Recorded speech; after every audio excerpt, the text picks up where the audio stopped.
Welcome back, you guys, to Andy the Banker Show. We have a lot to discuss today. I gotta tell you guys about why I'm buying more Costco. I bought more Costco stock, by the way. I gotta tell you guys about my biggest position, Microsoft, how it's doing. We have Google earnings coming up. We have Tesla earnings coming up. We also want to talk about United Healthcare. That's a big one. We got Visa to discuss about with Genius Act and how it's impacting Visa. And then we got things to talk about on Robinhood and Palantir. All right. Both stocks that's just been running higher and higher and higher, but I definitely want to revisit this conversation. All right. When it comes to my Costco stock, you guys, I've been buying a lot more Costco recently. Now, this is one of those companies that seem to go through bad times and good times. And right now we're in the bad times because with no news whatsoever, the company is going lower. And I actually like it a lot, you guys. Like I'm excited in the inside. The reason why is because I've been for the longest time wanting to buy a lot more Costco. And this is one of those companies in my honest belief that I can make money during a good economy and make money even during recessions because I am betting that if people were to lose their jobs, even if people were to go through layoffs, they will still shop at Costco. Why? It's the cheapest. They sell things on the cheapest margins, right? The lowest margins possible. So because of that, what customer wouldn't like Costco? And not only on top of that, a lot of the shoppers at Costco are typically higher income or higher middle class. And out of 100 people that typically sign up for a Costco membership, about 90 of them are going to re-sign with another membership the following year.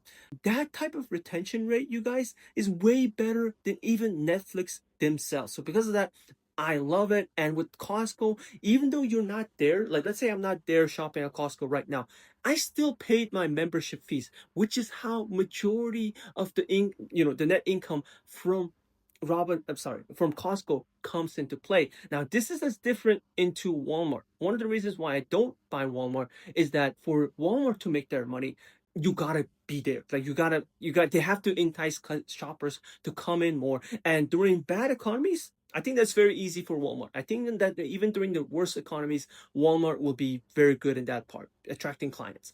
Now, my issue with Walmart is that during good economies, I do have a little bit of doubts because during good economies, people want to upscale. People want to have better premium experiences.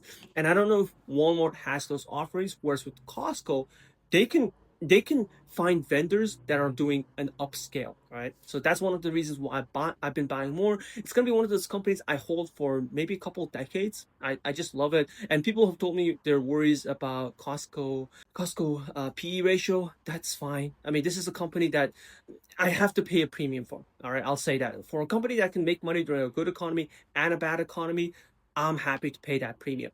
Now, the second thing is Microsoft. Microsoft has been on a run. And this is one of those companies that I believe at this moment in time, Microsoft is my biggest position. It changes between Microsoft and Costco, but Microsoft, man, this company is going on a roar. And it's one of the main reasons is that we're expecting earnings from Microsoft to be crushing it, right? They now have a new stream of revenue, which is going to be from AI. Not only are their data centers going to be a lot more advanced, having a lot more demand from AI, they're also going to have a lot more demand on Copilot. Now, I don't know if you guys been using Copilot. Copilot is pretty freaking amazing. There's a difference between people that use Copilot and that don't use Copilot. And if you're a company that doesn't use Copilot, you definitely feel the difference. All right. So because of that, I'm pretty excited on Microsoft. I haven't been buying more Microsoft, by the way. I've been just holding Microsoft just because of the valuation. It's gone up so fast, so quickly. I am excited about it, but I'm currently putting it at a hold at the moment. Now, we have two earnings that I'm pretty excited for. Okay, we have Google earnings and Tesla earnings. Now, let's talk about Google first.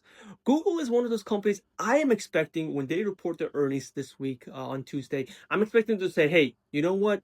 Even though there is AI, even though ChatGPT has been around for some time, Perplexity, Grok, that our earnings is just fine. Now, if that happens, I'm expecting a huge pop off for Google stock because out of the whole Max 7, in my opinion, Google is the most underpriced or the cheapest of all the Max 7. And if they report out a crusher or a killer earnings report, I don't expect them to be the cheapest of the Max 7. So I'm really excited for the earnings. Not only are we talking about AI on the Gemini part, I'm also excited for Google Cloud, how that's going to keep on growing higher and higher. I'm also excited for YouTube and Waymo business. All right. And Google also has a cybersecurity play as well called Wiz. I'm also excited to see how that's going to perform.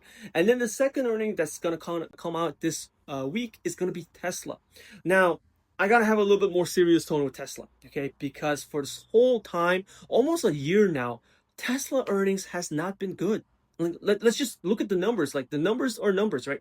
They haven't painted a good picture of what Tesla is good doing. But finally, the CEO is back. So we're excited to see how he's going to change the numbers. We're excited to see how, how much deliveries has Tesla been making. Because if they don't turn around the numbers at a certain point, I do believe investors, they're just gonna abandon the company, right? Abandon the stock. And we're excited to see how the robo taxi is going to make an impact. Now, it just started, I want to say like last month, so maybe it may not have a big impact, but I want to see what are the costs, what are the revenues coming from its Tesla robo taxi business. Now, that's on the Tesla end. We also want to talk about United Healthcare. I get asked a lot about United Healthcare. And United Healthcare, when you take a look at the financials of United Healthcare, the reason why it's down 44% this year is they don't have a revenue issue. The revenue issue is pretty amazing. Like they're able to keep on getting more and more money from their clients. The issue is on the expenses, because when you take a look at their net income, man, all of a sudden their net income took a huge dive, and it's because of expenses getting out of control. All of a sudden, after the COVID years, people are now able to do more surgeries. There's more demand for medical procedures, and as a result, their expenses have shot up. Now, when you take a look at a company like United Healthcare, my question I ask myself is, do I believe that United Healthcare will be able to get the net income in control? Well, do I think that they're able to cut back on expenses again? Unfortunately, I do think so. It will be a little bit painful for the customers, but I do expect United Healthcare to be able to have a good control on its expenses again, just like they have been able to do so in the past. So that's on United Healthcare. Yeah, there's a lot that's going on, but the financials of the company, they look pretty good at this moment, in my opinion. Now, Visa is an interesting company because Visa has been going down ever since Genius Act passed, right? And it's being impacted. And I disagree a little bit, you guys. I disagree in that cryptocurrencies will crush Visa. The reason why is because when I was first sold about cryptocurrency, I was told that cryptocurrency is going to be like, we can do transactions. Like you can buy pizza with cryptocurrency. You can do an Uber ride with cryptocurrency. I haven't seen any of that. Right. What I have seen from cryptocurrency is people using cryptocurrency as a store of value. So like, for example, instead of using gold, they're using Bitcoin. I see that happening, right? Same with Ethereum. I see it as a store of value rather than an actual transaction. Because I don't know any merchant that accepts Bitcoin or Ethereum or any of the coins. On top of that, there's just too many coins around, dude. Like there's too many. At a certain point, these coins, there's some of them have to go, right? They can't, all these coins can't succeed together. There's maybe, I don't know, maybe more than 1,000 at this point. It seems like there's a new cryptocurrency popping up every single day. Now, why I mentioned this is that for the longest time, people are saying Visa, MasterCard is going to get impacted negatively from cryptocurrency. I disagree, you guys. I see Visa as there's still people are still going to spend more money, and it's just so hard for me to see companies accepting cryptocurrencies, because why would you use your cryptocurrency to buy something when you know the value of it can go higher later on in the future? Now, sure, you can use stable coins, but which stable coin are you going to use? There can be so many different stable coins, right? Why use one stable coin over the other? There's so many questions in place, and because of that, I don't know if it's really going to take off. So Visa has been one of those companies I've been actually considering of adding to my portfolio. And with that, you guys, thank you so much for watching this episode. I'll see you guys on the next episode. Thank you very much. Bye bye.